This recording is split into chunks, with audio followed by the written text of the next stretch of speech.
Imagine falling through reality itself, into an endless maze of yellow rooms. No windows, no doors that lead anywhere. Just the constant droning buzz of fluorescent lights that never turn off. This is the back rooms, and once you're in, you might never get out the same. Welcome to the full story recap of A24's 2026 horror hit Backrooms, directed by Kane Parsons. If you haven't seen it, turn back now, because what follows is pure psychological dread. Spoilers ahead, let's step inside. The film opens in 1990 with grainy VHS footage from the Async Research Institute. Researcher Naren Warren is lost deep in the backrooms. His camera shakes as he whispers desperately into his radio. There's something else in here. I need you guys. Okay, I need you guys to get me, please. The halls stretch on forever. Monotonous yellow wallpaper peeling at the edges, damp carpet that squelches underfoot, and that endless hum. A seagull flutters by. A wrong detail in this wrong place. Naren follows it, hoping for an exit. Then, a door creaks open behind him. A towering, distorted humanoid figure emerges from the shadows.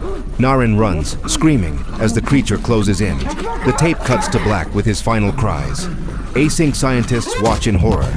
This is no dream. This is a place that shouldn't exist. Cut to our protagonist, Clark, played by Chiwetel Ejiofor, a failed architect turned struggling furniture store owner of Captain Clark's Ottoman Empire in a dying 1990s strip mall. His marriage has collapsed. He's drowning in alcohol and regret.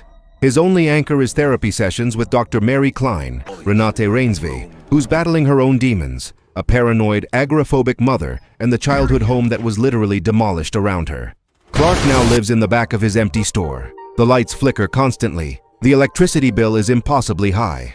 One night, investigating the basement circuit breaker, he notices a glowing slit in the wall, like reality itself is torn. He reaches out and falls straight through into the back rooms.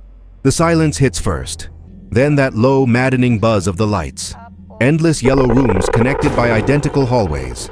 Malformed furniture juts out of walls, half-formed chairs, tables clipping through floors like a glitching video game.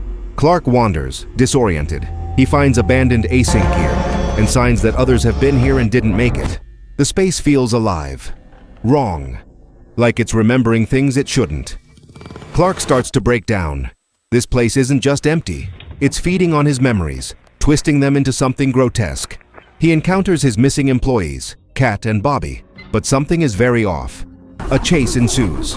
Screams echo. One by one, they're taken by shadowy, distorted entities that lurk just out of sight. The backrooms claims them. Clark survives.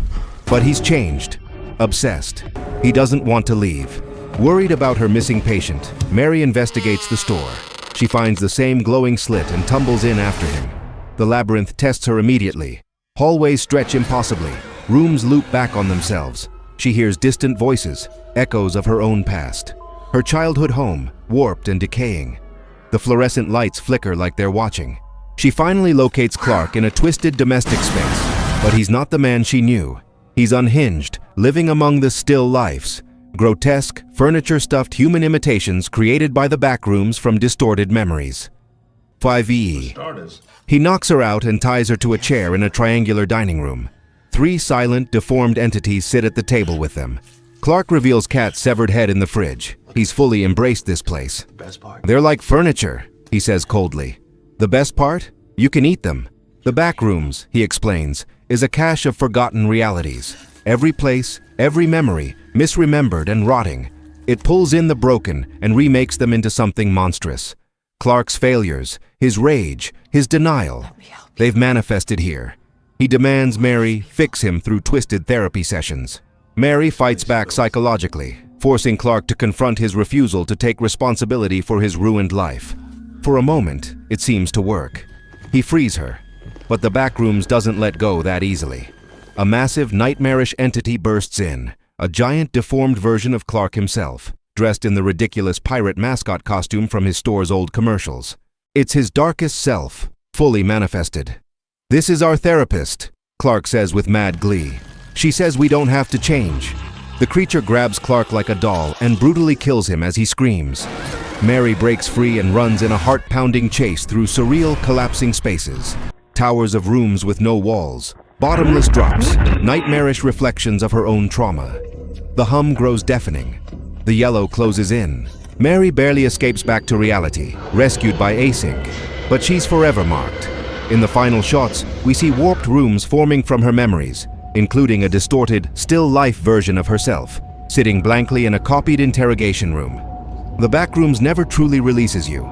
It keeps a piece, or a copy. The film ends on that chilling ambiguity. Did Mary really escape? Or is the version that returned just another imperfect recreation? If you knock Lip out of reality, be careful what memories you bring with you.